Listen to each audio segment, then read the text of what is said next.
મોટે ભાગે ભણેલા ગણેલા લોકોને એવું કહેતા સાંભળ્યા છે કે અમારા પૂર્વજ વાંદરા હતા. વાંદરામાંથી આપણે માનવ બન્યા. તો પછી પ્રશ્ન એ પણ સ્વાભાવિક છે કે દુનિયામાં આજે પણ વાંદરા કેમ છે? ડાર્વિનની થિયરીને કેટલાક લોકો અપનાવે છે અને કેટલાક નથી અપનાવતા. આ વાતને લઈને ન માત્ર આના વિરોધીઓ પણ સમર્થકોમાં પણ જાણકારીનો અભાવ છે. ડાર્વિનના સિદ્ધાંતનો સંબંધ માત્ર વાંદરા અને માણસો સાથે નથી, પણ પૂરા જીવ અને જગત સાથે છે. તો સાચા ખોટામાં અંતર કરવા માટે અને ડાર્વિનની થિયરીને સરળ રીતે સમજવા માટે જોડાયેલા રહો મારી સાથે આ વિડીયોના અંત સુધી.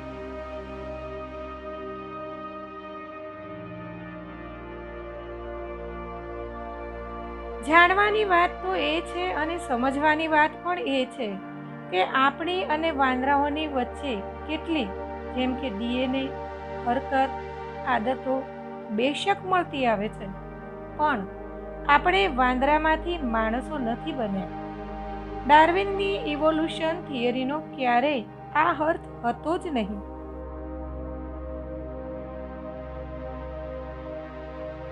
પણ એનો અર્થ એ છે કે ક્યારેક કોઈ માણસકારની પેઢીમાં બે ગ્રુપ બનેલા અને બંને અલગ અલગ પડી ગયા. બંનેનો વિકાસ અલગ અલગ પરિસ્થિતિઓમાં થયો અને તેઓ તેમના વાતાવરણ મુજબ ઇવોલ્વ થયા.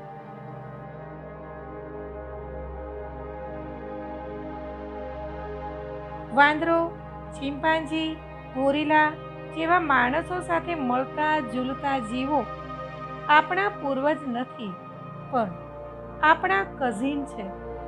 આપણા અને તેમના પૂર્વજ એક જ હતા.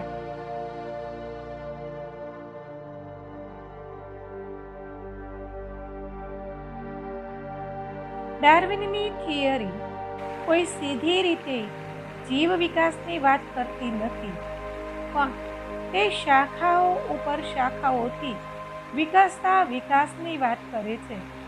પણ વાત અહીંયા પૂરી નથી થતી. સામાન્ય રીતે જ્યારે વાત સમજાય નહીં તો બીજા પ્રશ્ન ઉપર આવે છે.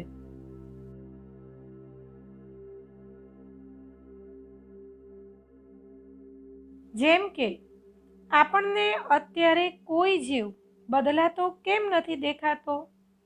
આપણે તો માણસ બની ગયા, પણ આપણા આ સંબંધીઓ વાંદરો, ગોરિલા, ચિમ્પાન્જી જ કેમ બનીને રહ્યા? આ તુક્કા જેવી થિયરીને સાચી કેવી રીતે માનવી?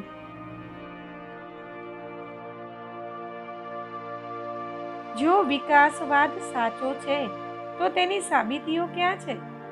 જ્યાં સાબિતીઓની વાત છે, વિકાસવાદ પાસે સાબિતીઓનો કોઈ અભાવ જ નથી. કેટલીક સાબિતીઓ તો એવી છે જેમને આપણે આપણી આસપાસ જોઈ શકીએ છીએ, મહેસૂસ કરી શકીએ છીએ. જેમ કે તમે મુરઘીઓ, ઓસ્ટ્રીચ જેવા એકબીજાને મળતા ઝૂલતા પક્ષીઓ જોયા હશે. તેમની પાસે પાંખો છે, પણ તેઓ ઉડતા નથી, પણ ચાલે છે, દોડે છે. હવે વિચારવાની વાત એ છે, કોઈ જો તેઓ ઉડતા જ નથી તો એમની પાસે પાંખો શા માટે છે?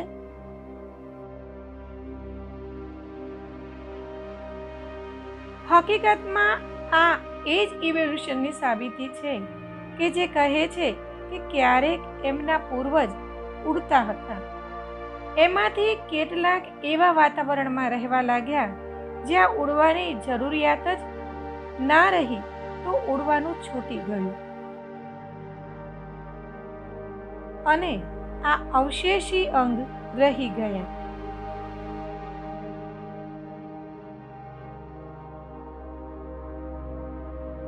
આપે વહેલ જોઈ હશે, પેઢી દર પેઢી પૂરી ઉંમર પાણીમાં જ રહે છે. પણ તેને બાકી જળચરોની જેમ ઝાલર હોતા નથી, જેના કારણે તે પાણીમાંથી ઓક્સિજન લઈ શકતી નથી. તેને શ્વાસ લેવા માટે પાણીની ઉપર આવવું પડે છે.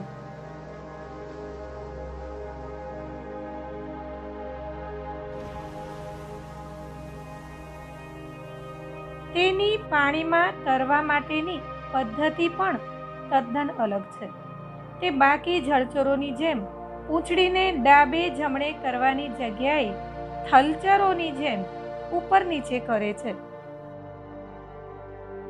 તેમના હાડકાં પણ મેમલ્સની જેમ ભારે હોય છે. તેમના પિંજરમાં પાછળના પગના હાડકાં આજે પણ મોજૂદ છે.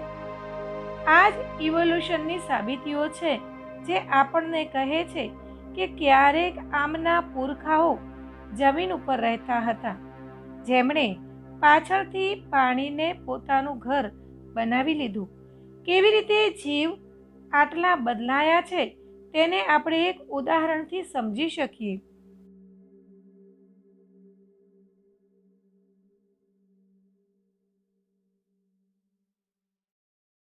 માની લો કે પંખીઓનું ટોળું ઉડતા ઉડતા કોઈ એક એવા આઇલેન્ડ પર પહોંચી જાય જ્યાં તેમનું કોઈ પ્રતિયોગી નથી કે નથી ત્યાં કોઈ એમનું કુદરતી શિકારી, જ્યાં ભોજન અતિશય છે. તો આવા વાતાવરણમાં તેમની ભોજન માટેની ઉડવાની જરૂરિયાત પૂરી થઈ જશે. પેઢી દર પેઢી આ જ ઇન્ફોર્મેશન જેનેટિકલી તેમના ડીએનએ દ્વારા મનમાં ગહેરી થઈ જશે અને કેટલીક પેઢીઓ પછી તેમના શરીર બિલકુલ બદલાઈ જશે. ભરપૂર ખોરાક અને સુરક્ષિત જીવન તેમને બહેતર ઢંગથી વિકસવાનો મોકો આપશે અને તે આકાર પ્રકારમાં પહેલા કરતાં મોટા અને અલગ થઈ જશે.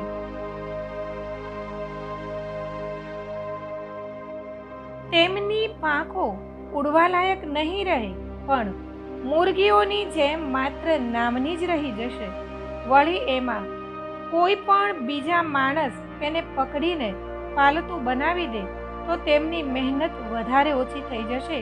ત્યારે એમને જમવાનું શોધવા વધારે ચાલવા કે દોડવાની જરૂરત જ નહીં રહે. અને આગળ ઘણી પેઢીઓ પછી તેમના બાળકો પોતાના આઇલેન્ડવાળા જૂના પૂર્વજોથી બિલકુલ અલગ થઈ જશે અને ત્યારે કોઈ જાણકાર એમને જોઈ સમજીને એમ કહેશે કે ક્યારેક આ ઉડતા પંખીઓના અને તે આઇલેન્ડ પર દોડવાવાળા પંખીઓના અને કોઈ પિંજરામાં બંધ મુરગીઓના એક જ પૂર્વજ હતા. તો એનો અર્થ એ નહીં કે આપણને ઉડતા પંખીઓ આપણને મુરગીઓમાં પરિવર્તિત થતા દેખાવા જોઈએ.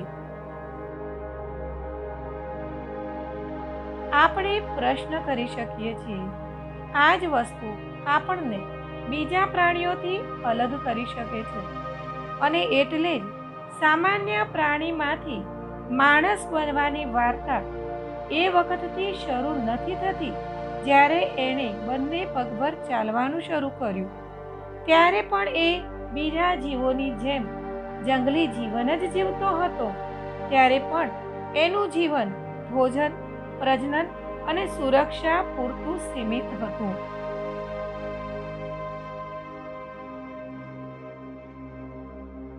ત્યારે પણ તે કાચું માંસ અને કાચી વનસ્પતિ જ ખાતો હતો અને તે મુજબ તેનું શરીર હતું. હકીકતમાં માણસ બનવાની વાર્તા ત્યારે જ શરૂ થાય છે જ્યારે તેણે ભોજન શોધવાની જગ્યાએ વાવવાનું શરૂ કર્યું.